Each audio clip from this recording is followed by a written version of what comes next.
কক্সবাজারে অপহরণের 7 দিন পেরিয়ে গেলেও শিক্ষক মোহাম্মদ আরিফকে উদ্ধার করতে পারেনি পুলিশ।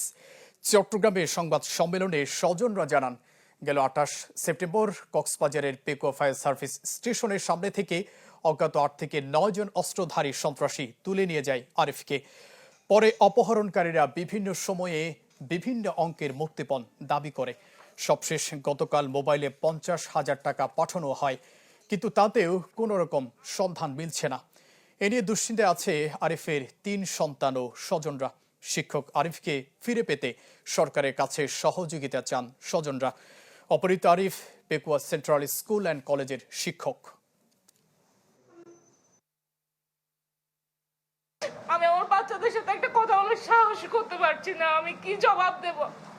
আপনারা আমাকে সাহায্য না, আমি আপনাদের কাছে আন্তরিকতাপূর্ণ দায়িত্বপূর্ণ সাহায্য এবং আপনাদের পরিপূর্ণ দায়িত্বের সাথে আপনারা এই কেসটা ডিল করেন। আমার বাচ্চার বাবাদেরকে ফিরাই দেন।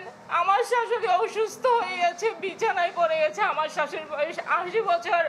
আজ 6 দিন হয়ে গেছে, আমরা এখনো খোঁজ পাই না। আমরা সরকার, প্রশাসন, আপনারা যারা গণমাধ্যম, সবার কাছে সহযোগিতা চাই।